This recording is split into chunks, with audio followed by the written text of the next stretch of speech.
Assalamualaikum dan salam sejahtera. Kita kembali ke dalam Deal Equal Project, channel perpaduan Nusantara. Hai guys, Assalamualaikum, salam sejahtera, salam perpaduan, salam Nusantara, salam bergabung. Kita kembali ke dalam channel saya, iaitu channel Deal Equal. Apa kabar anda yang berada di Malaysia, Indonesia, Filipina, Brunei, Thailand dan seluruh Nusantara? Saya doakan anda sehat-sehat, sejahtera dan dimurahkan rezeki. Hari ini guys, kita akan react beberapa video ini tentang bagaimana rakyat Malaysia menggilai Indonesia ataupun sering kali pergi ke Indonesia. Tanpa basa-basi, ayo, apakah sebab ataupun perkara yang menyebabkan orang Malaysia sering pergi ke Indonesia? Ayo. Tamu Malaysia kali ini itu agak lain kali ya. Kenapa aku bilang agak lain ya kan? Yang biasanya kalau bawa tamu-tamu Malaysia itu kita selalu jalan-jalan, cari pemandangan, ambil-ambil gambar, foto-foto ya. Tapi kalau kakak aku yang ini yang agak lain lah. Bulan puasa semalam itu datang, ya kan? Pergi ke Brastagi, kami cari-cari makan, apa segala macam. Udah habis itu balik ngopi ya kan? Nah, Lebaran kali ini datang lagi ya kan? Di calling aku, dia jemput kakak ya katanya di Hotel Grand Mercury ya kan? Ini hari pertama. Tahu kalian kemana? Cuman cari kopi, tempat ngobrol. Pokoknya dapat tempat yang ada kopinya, enak ngobrol ya kan? Suasananya enak. Kakak itulah mau yang kayak gitu sama abang itu ya kan? Nah jadi yaudah, asik makan, ngobrol kayak gitu lah kan. Tadi ini jam 6 sore aku udah selesai ngantar ke Hotel Grand Mercury. Besok aku mau standby lagi jam 9.30. Kami mau jalan-jalan ke Brastagi lagi. Mau cari tempat makan, minum kopi, ngobrol kayak gitu lah pokoknya kami. Aduh, alhamdulillah buat kakak, semoga lancar rezeki terus ya kan. Udah baik sangat dengan aku. Ini dapat kue lagi, aku dapat kue, tengok. Dapat kue raya dari Malaysia. Nih, selamat hari raya Idul Fitri. Tengoklah kan, kurang apa. Tadi makan di restoran apa segala macam, semua diajak kakak ini. Aduh, alhamdulillah ya, jumpa tamu-tamu yang baik, jumpa keluarga yang baik ya kan. Masya Allah. Aduh, kayak gitulah dunia ini ya kan. Kalau kita baik, pasti orang pasti baik, ya kan? Buat teman-teman semangat terus, jangan lupa follow, share, oke? Korang, I suka gila macam mana Indonesia highlight dorang punya local cosmetic dekat tempat yang eksklusif macam Sarinah Jakarta ni. Korang tengok packaging dorang. Cantik gila. Weh, lawa gila.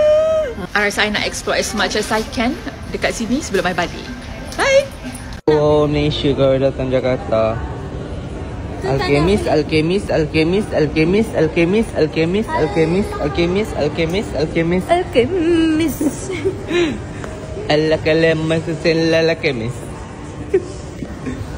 Saya pun beli.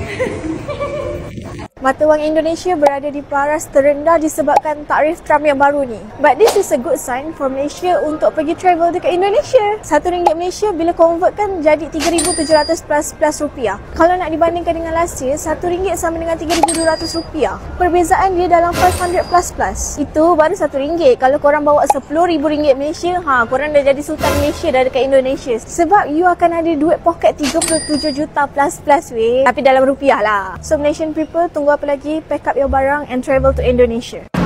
Kalau orang Malaysia nak beli belah di Jakarta, nak beli baju batik murah, baju harian murah atau apa-apa saja barang yang murah, mesti mereka akan singgah di Pasar Tanah Abang. Ini adalah antara pasar yang terbesar di Jakarta. Jadi hari ini saya akan bawa anda semua masuk ke dalam. Yuk!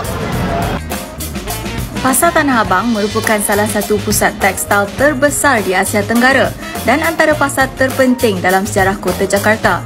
Dibangunkan lebih 289 tahun yang lalu, Pasar Tanah Abang ini dibina pada zaman pemerintahan Belanda di Indonesia oleh Justinus Vink pada tahun 1735. Pasar ini pada mulanya dikenali sebagai Pasar Sabtu dan hanya buka pada hari tersebut. Kini, pasar ini dibuka setiap hari dari pukul 8 pagi hingga 6 petang, menjual pelbagai jenis barang dari aksesori, pakaian, kelengkapan haji dan macam-macam lagi. Tips dia dekat sini, kalau dah jumpa kedai yang kita suka, kita beli je. Sebab kalau dah pergi tempat lain, confirm tak jumpa balik tempat tu. Salah satu tarikan di sini juga adalah pakaian batik Indonesia. Harga dekat pasar ni pun murah-murah. Lagi murah kalau dibeli secara borong. Dan selalunya tawar-menawar pun boleh. Pasar ini elok datangnya pada hari Isnin hingga Jumaat. sebab akan sesak pada hari Sabtu dan Ahad. Tetapi walaupun masih ramai yang kunjung pasar ini, bagi peniaga Regina yang sudah berniaga lebih 10 tahun, ramai yang masih suka beli barangan online yang dianggap lebih berbaloi. Ya, menurun sih. Menurun nggak kayak dulu ya. Lumayan. Nah, sekarang karena ada online kayak gitu, ya menurun aja. Mbak juga. Kawasan Tanah Abang ini sangat besar. Blok Pasar Lama saja ada 3 blok dengan 9 tingkat dan ada juga blok-blok baru yang sama besar dan berdekatan. Jangan lupa juga di kawasan luar atau kaki lima, masih ada juga penjual yang dipanggil pedagang kaki lima yang menjual pakaian, makanan dan lain-lain. Jadi itu dia, kita dah habis shopping, kita tak beli banyak kali ini, tapi tak apa, kita sedih-sedih dulu, mungkin lain kali kita boleh datang lagi. Jadi itu dia, saya dah bawa anda semua ke dalam Pasar Tanah Abang, di antara pasar yang terbesar di Jakarta ini. Mungkin ada rezeki, anda semua pun boleh pergi juga. Ya Rabun, finally Hus datang juga ke Pagi Sore sebab nak try dia punya nasi padang. Selalunya asyik tengok orang punya video je datang ke Pagi Sore. Kali ni Hus datang Jakarta terus try sendiri. Konsep dia akan hidangkan semua lauk di atas meja kita dan kita cuma sentuh apa yang kita nak makan sahaja. Keropok kulit lembu ni sangat sedap, sangat crunchy. Tambah lagi dengan kuah yang sangat savory tu. Hus ambil juga sambal udang pedas dan juga dia punya singkong. Dan yang paling Hus nak sangat-sangat bila Hus datang ke sini adalah dia punya tunjang ataupun kita panggil urat keting. Basically tender ni dia masak sangat-sangat lembut, empuk dengan masak macam masak lemak ni. Nak pedas sikit kita ambil sambal hijau. By the way, dalam kedai ni dia macam panas sikit. Dia ada aircon tapi tak kuat. Tapi kalau ikut logik je, maybe dia tak nak makanan-makanan yang dihidang tu rasa sejuk kot. Bismillahirrahmanirrahim. Ya Allah, dia punya tendon tu sangat-sangat lembut. Masakan dia sangat-sangat sedap, cukup rasa, sangat kenal dengan tekak kita orang Malaysia ni. Sambal udang ni sangat-sangat pedas dan sedap. Hus sangat suka. Hus repeat banyak kali ya. Anda kata nak lagi, angkat tangan order je lagi, dia akan hantar yang baru. Yang paling viral ayam pop. Ini ayam ni dia sangat-sangat lembut. Dia masak tak tahu lah dengan apa. Ada yang kata kukus pakai air kelapa, tapi tak tahu betul ke tak. Tapi dia sangat lembut, sedap dengan kuah macam kuah percik tu. Dia bukan cheese jangan salah faham. Dia macam kuah ayam percik. Oh, memang sedap tengok ayam tu lembut je. Jangan tanya kenapa ayam kat sini tak gemuk-gemuk macam Malaysia. Malaysia kan ayam cucuk deh. 10/10 untuk Pagi Sore. Hanya 1 jam je dari Malaysia. Inilah destinasi percutian dekat Indonesia yang paling underrated tau, yang sesuai untuk korang jadikan destinasi percutian pada hujung minggu. Sebab kat sini banyak tempat-tempat menarik. Makan pun sedap-sedap tau. Dekat mana lagi kalau bukan dekat Padang Indonesia.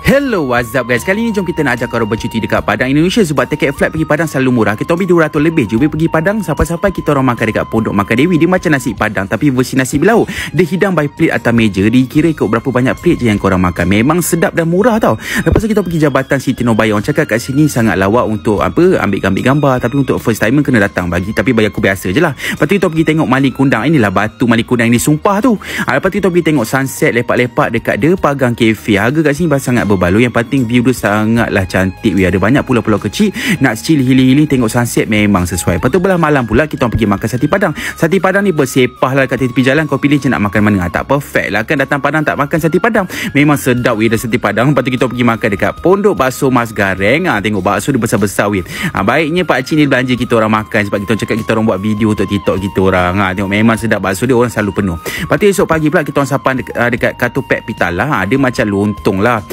Dia panggil Katupek. Nama pun orang Minang tapi memang sedap tau. Lepas tu makan tengah hari kita orang makan dekat Rumah Makan Talago Suria. Nasi Padang ni ada macam-macam jenis lauk. Saya aku cakap aku makan dengan Syafiq 2 orang penuh pinggan macam ni RM50 je Kalau kat luar ni kat Malaysia kat RM100. Lepas tu kita orang jalan 2 jam dari Kota Padang. Kita orang pergi dekat Puncak Madep. Saya aku cakap memang cantik. Dia punya view dah macam Labuan Bajo. Ada banyak pulau-pulau kecil nak lepak-lepak minum air kelapa memang best. Lepas tu on the way balik kita orang singgah kat Kulit Kayu Cafe ni, lepak minum-minum, tengok view, healing-healing sikit kan. Selepas itu pula on the way balik ada banyak tempat-tempat spot bergambar. Antaranya Puncak Paku ni lah sangat cantik. Lepas tu korang kena pergi Nyalo Beach. Memang cantik bayar RM5,000 je korang boleh gambar atas breeze ni. Lepas tu setiap hari Ahad dia orang ada ni Pasar Go Agus Salim. Dia macam pasar tani. Di mana jalan ditutup untuk kereta. Semua orang kena jalan kaki. Ada macam-macam gerai-gerai makanan lokal Saya aku cakap memang best, sedap dan murah. Dia orang siap sediakan tempat-tempat makan lah. Memang sangat chill So aku dengan Syafiq jalan-jalan usah-usah makanan lokal. Sangat amazed lah dengan diorang punya culture.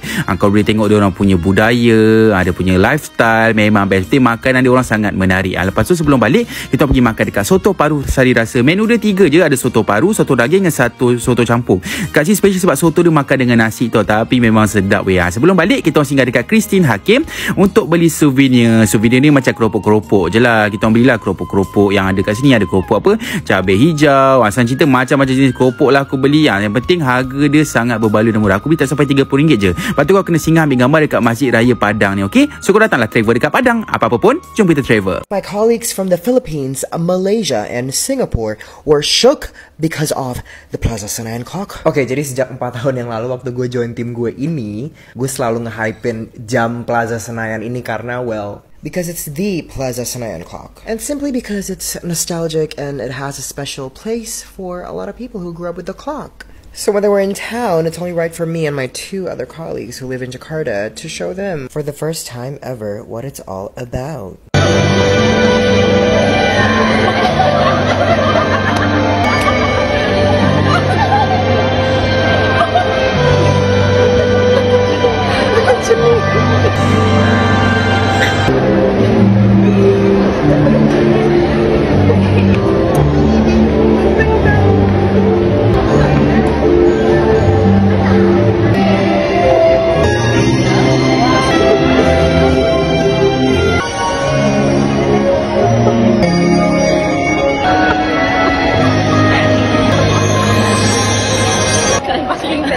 One word for the clock. Absolutely. One word. That's my one word. Absolutely. Hanji. Magnificent. Out of the box. MBS ain't got nothing on this.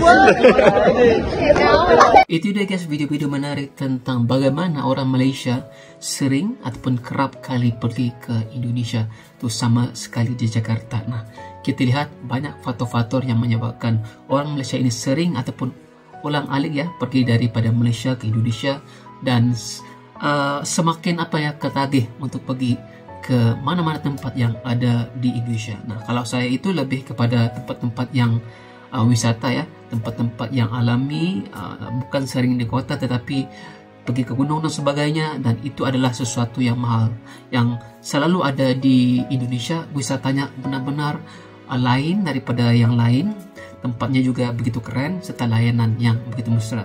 Selain itu juga, jika kita lihat di Indonesia itu lebih mempromosikan barang-barang lokal yang selalu dipromosikan, dan itu menyebabkan Indonesia special. Kalau saya itu sering kali pergi ke Aiga ya, dan juga makanan-makanan yang ada di sana begitu menarik guys. Dan jika kita lihat sambutan daripada rakyat Indonesia juga begitu welcoming, selalu mengalu-alukan kedatangan orang Malaysia untuk melancung ataupun jalan-jalan di Indonesia. Oke guys, jika anda suka dengan reaction saya, jangan lupa tekan like, komen, dan subscribe. Kita berjumpa lagi. Assalamualaikum, salam sayang semuanya.